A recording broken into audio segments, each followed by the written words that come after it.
Evening বন্ধুরা, তোমরা সবাই কেমন আছো? আশা করবো যে যেখানে আছো সকলে ভালো আছো, সুস্থ আছো। আর আমিও বেশ ভালো আছি। বিয়ে বাড়ি আছে, তো এই যে রেডি হব।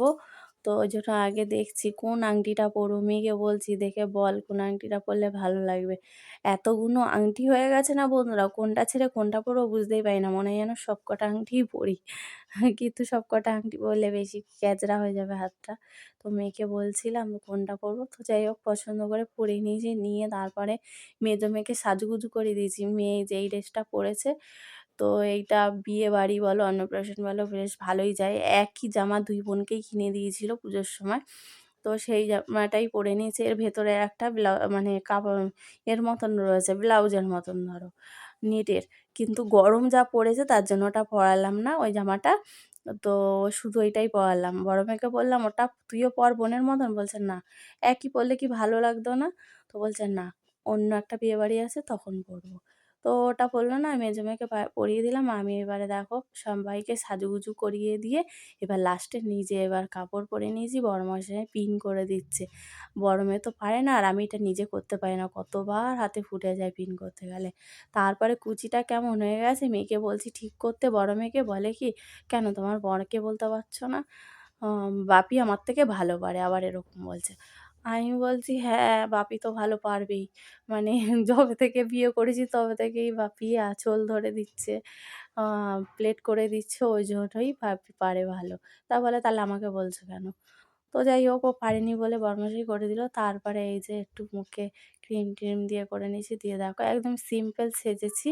আর এই যে বিবাহবার্ষিকী যে গলারটা দিয়েছিল এটাই পরলাম, আর গলায় সোনার যে চেনটা সেটাই পরলাম, আর কিছু পরলাম না।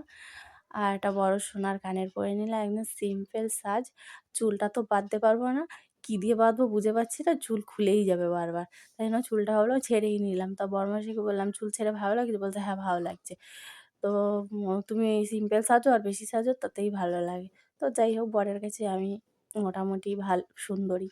সব বউদের মানে বরের কাছেই সুন্দরীই হয়।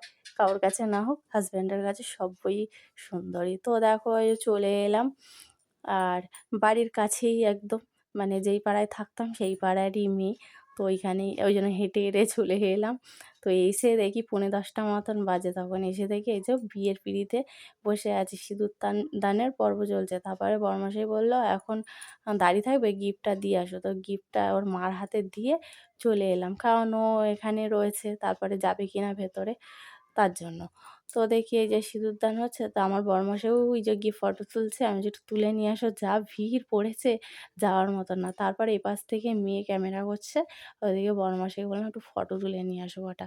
আর কি মিষ্টি লাগছে দেখো, আর মিকির আন্টিকে, সয়েলি এর নাম, খুব মিষ্টি লাগছে। মানে কত বছর ধরে এদের অল্প বয়স, মানে ছোট থেকে এদের প্রেম, আজকে দেখো দুজনে এক হলো। কি মিষ্টি লাগছে দুজনকে। আমার তো এত ভালো লাগছে, ওর দিকে চোখ ফেরাতে ইচ্ছা করছে না। আর আমার মেজো মেয়ে তো দেখেই যাচ্ছে ওর আন্টিকে কি ভালো লাগছে, ওর আন্টিকে কি ভালো লাগছে।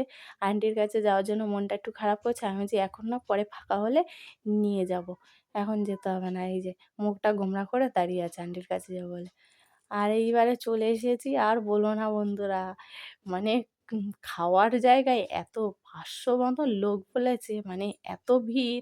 তো সবাই মানে এসে টেবিল ধরে দাঁড়িয়ে আছে, এইরকম ব্যাপার। লাস্ট ব্যাচে আর পেলাম না, লাস্ট ব্যাচে বসে গেছি। কি করব? তো এই দেখো বরমশাই আর আমি এপাশে, আর ও পেছনের টেবিলটায় আমার মেয়ে বসে, 2 মেয়ে বসেছে। কিছু করার নেই, একসঙ্গে পাওয়া যায়নি, কি করা যাবে বলো? আলাদা আলাদাই। আর মাম্মাম সোনাকে কোলে নিয়ে নিয়েছি, কারণ আর ফাঁকা পাওয়া যাচ্ছে না, না কি করব? তাহলে একদম আলাদা আলাদা বসতে হবে। আর সোনাই আর আমি এক প্লেটেই খেয়ে নেবো। সোনাই আর কতটুকুনি খায়, আর আমিও তাই। তো ওই জন্য ওকে কোলে নিয়ে বসে পড়লাম। তারপর এই যে একটুখানি ধরে নিলাম, মেয়ে দুটো ওখানে বসে আছে বারবার। মনটা খুব খারাপ লাগছে। একসঙ্গে বসবো ভেবেছিলাম, সেটা তো আর হলো না। এরকমই হচ্ছে, হাসব্যান্ড একদিকে, ওয়াইফ আর একদিকে, এরকমই হচ্ছে, কিছু করার নেই। তারপরে এই যে মাম্মাম শোনার জন্য ক্যামেরা করতে পারছি না। মেয়ে যদি এখানে বসতো, মেয়েও করতে পারতো। আর আমার বড়মশাই তো জানোই ওইসব মানে পছন্দই করে না। কি করব? তাও একটু বলেছিলাম, একটু ধরবে গো।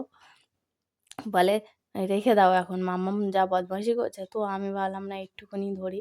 তো সত্যি কথা বলতে মাম্মামের জন্য। আর ওই যে দেখতে পাচ্ছ একটা পুচকি ছেলে, ওই একটা পুচকু ছেলে কি কটকট, কটকট করে কথা বলে। তার থেকে বেশি তো আমার মেয়ে বেশি কটকটি। কটকট, কটকট করে যাচ্ছে। বলছে, "এই, এই তুই খাবি? তোর খিদে পেয়েছে? তোর খিদে পেয়েছে? আমার তো খিদে পেয়েছে।" এরকম বকে আছে। এই যে রাধা বল্লভী এসে গেছে।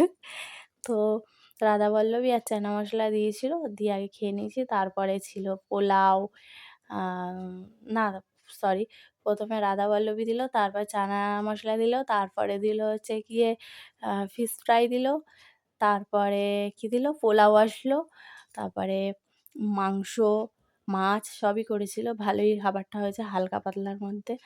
আর এই দেখো পান খেতে, খেতে চলে এসেছি। সবথেকে বড় কথা পান এখন পাওয়াই যায় না। আমার মেয়ের অন্নপ্রাশনে আমি ভেবেছিলাম পান করব, কিন্তু হয়নি। পানটার সেই কি বলে হজমলার প্যাকেট দেওয়া হয়েছিল। তো আমি যাই হোক অবশ্যই পানটা আমার কপালে ছিল ওই বিয়েবাড়িতে। তো পান খেতে, খেতে চলে এসেছি। আর কটা হাতে রয়েছে সবারটা। আমার মেয়ে তো খায় না, তাই আমি ভাবলাম আমি একটা খেয়ে নিই, খেতে, খেতে যাই। আর এই যে বরমাসি ওকে খেতে দিচ্ছে, ও কেমন করছে। আর পুচকুটা দেখো দৌড়ে, দৌড়ে চলে গেছে, ওখানে একটা কুকুর। কটা বাজে জানো? তখন রাত 11:30 বাজে, আমরা এখন ফিরছি।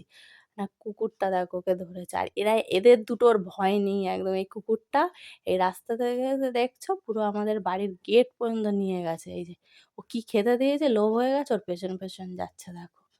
আর আমি ক্যামেরাটা করছি আর বড় মেয়ে দেখো ভয় পাচ্ছে কুকুরের জন্য। মেজোটা আর ওইটার ভয় নেই। ওই দেখো আমাদের বাড়ি দেখা যাচ্ছে। সব লাইট ধরিয়ে দিয়ে চলে এসেছি। তো চলো বাড়ির দিকে যাব। খুব মানে কষ্ট হচ্ছে। এত গরম পড়েছে না, কি বলবো? অনেকক্ষণ দাঁড়িয়ে থেকে, থেকে তবে খাবারের জায়গা মানে লাস্ট ব্যাচে বসতে পারলাম। মেয়ে তো বলেই যাচ্ছে, ছোট মানুষ, আমার মেয়ে বলে না, বাকি বাচ্চাগুলোও ওরকম বলছে।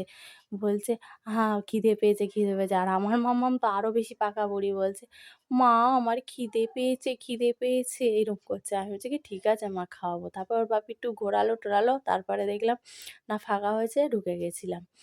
তো অনেক বাচ্চাই। তো বাচ্চারা কি আর থাকতে পারে বলো? রাত পর্যন্ত তাও আমি বাড়ি থেকে খাইয়ে নিয়ে গেছিলাম যাতে খিদে না পায়। দেখো রাস্তাঘাটে বেরোলে না একটু খাইয়ে নিয়ে বেরোনোই ভালো। বাচ্চা-কাচ্চা খিদে পেয়ে যায় কখন কি। আর এই দেখো আমাদের বাড়িতে চলে এসেছি। ওপরের সেই টুনি লাইটটা লাগিয়েছিল কালী পুজোর সময়, সব লাইট খুলেছে, ব্যালকনির লাইটটা খুলেনি। তো ওটা ভালোই লাগছে দেখতে। তো চলো এই যে এখন ঘরের মানে বাড়িতে চলে এসেছি। আর মেয়ে একটা আইসক্রিম নিয়ে কুকুরকে খাইয়ে দিয়েছে। এই যে খাচ্ছে, সেটাই উঁকি মেরে দেখছি। এই অবধি চলে এসছে দেখো।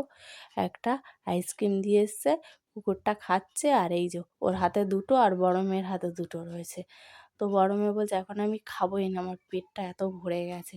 তো আইসক্রিম 2টো ফ্রিজে, আমি বললাম, "ঠিক আছে রেখে দিস।" আর মেজোটা আর পুচকোটা বাড়িতে এসে আইসক্রিম খাওয়ার জন্য ব্যস্ত হয়ে গেছে। তো ওদেরকে দিয়ে দিয়েছি। আর আমার আইসক্রিম ভালো লাগে না।